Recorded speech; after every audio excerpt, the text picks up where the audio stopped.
दोस्तों, जैसा कि आप जानते हैं कि 2025 के पहले कुछ महीनों में दिल्ली विधानसभा चुनाव होने की उम्मीद है।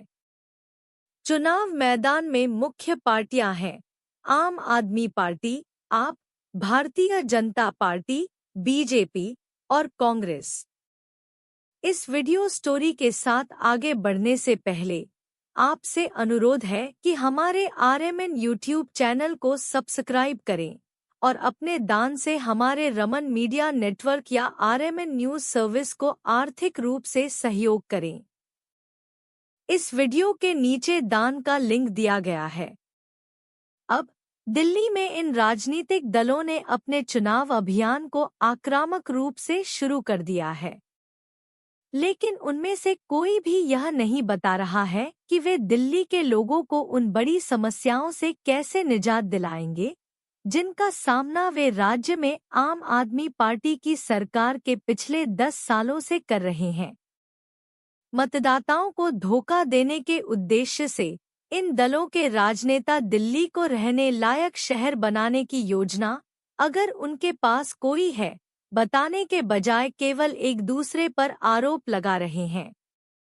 शासन के अभाव में दिल्ली के लोग बड़े पैमाने पर भ्रष्टाचार, जानलेवा प्रदूषण, खराब स्कूली शिक्षा, चरमराती स्वास्थ्य सेवा प्रणाली, प्रशासनिक संघर्ष और नौकरशाही की लापरवाही के तले दबे हुए हैं। अरविंद केजरीवाल, जो दिल्ली के मुख्यमंत्री सीएम थे, ने हाल ही में अपने पद से इस्तीफा दे दिया क्योंकि वे कथित तौर पर दिल्ली के शराब माफिया से जुड़े एक बड़े भ्रष्टाचार घोटाले में शामिल हैं। हालांकि केजरीवाल को जमानत पर जेल से रिहा कर दिया गया है, लेकिन सुप्रीम कोर्ट ने फैसला सुनाया कि वे दिल्ली के सीएम के रूप में काम नहीं कर सकते। हालांकि केजरीवाल ने अपने सीएम पद से इस्तीफा दे दिया है, लेकिन वे प्रॉक्सी सीएम बने हुए हैं और उन्होंने एक डमी महिला सीएम को चुना है जो उनके सबसे वफादार चाटुकारों में से एक है। लेकिन वह दिल्ली में लगातार समस्याओं के बारे में अनभिज्ञ है और प्रशासनिक मामलों को नहीं समझती है। आज दिल्ली सरकार द्वारा एकत्र और खर्च किए गए सार्वजनिक धन का कोई उचित रिकॉर्ड नहीं है। चुनावी रणनीति के तहत केजरीवाल दिल्ली के निवासियों को मुफ्त बिजली, पानी, बस यात्रा आदि देकर जनता का बहुत सारा पैसा बर्बाद करते हैं। लोगों को उचित शिक्षा देकर सशक्त बनाने के बजाय केजरीवाल एक आश्रित समाज का निर्माण कर रहे हैं जो कभी भी देश की प्रगति में मदद नहीं कर सकता, क्योंकि अधिकांश लोग अपनी आजीविका को शालीनता से कमाने के बजाय केवल सरकारी सहायता पर ही निर्भर रहेंगे। मुफ्त में सामान देकर केजरीवाल लोगों के साथ भिखारियों जैसा व्यवहार करते हैं। अपने दावों के बावजूद केजरीवाल शिक्षा के मानकों को सुधारने के लिए कुछ नहीं कर सके, खासकर दिल्ली के स्कूलों में जो बद से बदतर होते जा रहे हैं। केजरीवाल और आम आदमी पार्टी के उनके सहयोगी दिल्ली के स्कूलों में अपने प्रदर्शन के बारे में सरासर झूठ बोलते हैं, लेकिन इन स्कूलों में शिक्षा की गुणवत्ता इतनी खराब है कि यह किसी भी छात्र को समकालीन नौकरी बाजार में नौकरी लेने के लिए तैयार नहीं कर सकती। जबकि दिल्ली पृथ्वी पर सबसे प्रदूषित राष्ट्रीय राजधानी बनी हुई है, शहर में प्रदूषण के कारण बड़ी संख्या में मौतें हो रही हैं। दिल्ली में जानलेवा प्रदूषण की तुलना आमतौर पर नाजी जर्मनी द्वारा लाखों यूरोपीय यहूदियों के नरसंहार के लिए इस्तेमाल किए जाने वाले जहरीले गैस चैम्बर से की जाती है। केजरीवाल सरकार मोहल्ला क्लिनिक नामक सामुदायिक स्वास्थ्य देखभाल केंद्रों के बारे में भी झूठ बोलती है। केजरीवाल अपने मोहल्ला क्लिनिक की तारीफ करते हैं, वहीं दिल्ली के लोग इस तरह की दोषपूर्ण स्वास्थ्य सेवा के बारे में शिकायत करते हैं। भारत के अधिकांश राजनेताओं की तरह केजरीवाल के समूह के नेता भी कथित तौर पर भ्रष्टाचार के कई मामलों और अन्य आपराधिक गतिविधियों में शामिल रहे हैं। उन्हें भ्रष्ट भारतीय अदालतों द्वारा जमानत पर जेल से रिहा किया गया है, जो कुछ बेईमान वकीलों के प्रभाव में हैं, जिनके राजनीतिक संबंध हैं। अब दिल्ली के लगभग 60% निवासी इतने गरीब हैं कि वे सरकारी अधिकारियों को रिश्वत नहीं दे सकते।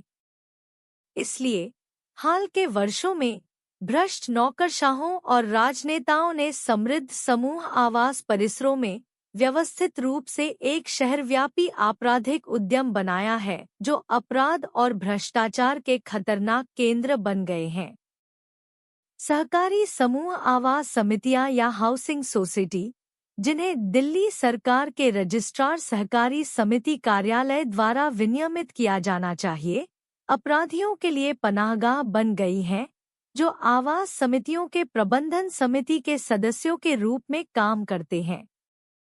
केजरीवाल अपने और अपनी पार्टी के लिए झूठा प्रचार पाने और अपनी पार्टी के सहयोगियों के आपराधिक मामलों को छिपाने के लिए मीडिया विज्ञापनों पर भारी सार्वजनिक धन खर्च कर रहे हैं।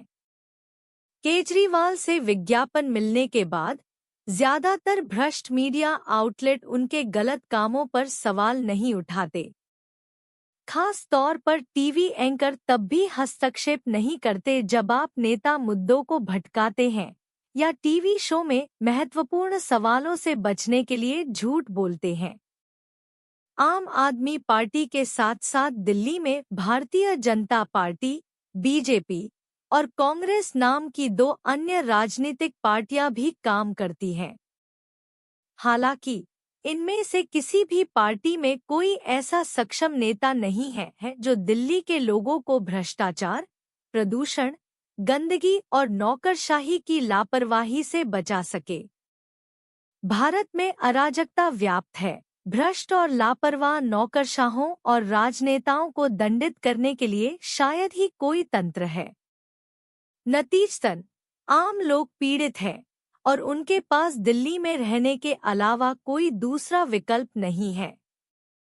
इसलिए दिल्ली के लोगों के लिए समस्याएं बनी रहेंगी, चाहे कोई भी पार्टी 2025 में दिल्ली विधानसभा चुनाव जीत जाए। इस बीच रमन मीडिया नेटवर्क या RMN न्यूज सर्विस ने दिल्ली विधानसभा चुनाव 2025 पर एक विशेष संपादकीय सेक्शन बनाया है। आप इस सेक्शन पर जाने के लिए इस वीडियो के नीचे दिए गए लिंक पर क्लिक कर सकते हैं और अधिक जानकारीपूर्ण वीडियो देखने के लिए हमारे RMN YouTube चैनल की सदस्यता ले सकते हैं। आप हमारी RMN न्यूज सर्विस को दान भी कर सकते हैं। राकेश रमन, जो एक राष्ट्रीय पुरस्कार विजेता पत्रकार और सामाजिक कार्यकर्ता हैं, पिछले 12 वर्षों से बिना किसी समर्थन के स्वतंत्र रूप से कई समाचार साइटों के साथ RMN न्यूज सर्विस चला रहे हैं। आप इस वीडियो के नीचे अपनी टिप्पणियां लिख सकते हैं और इसे अपने दोस्तों और सहकर्मियों के साथ साझा कर सकते हैं। धन्यवाद।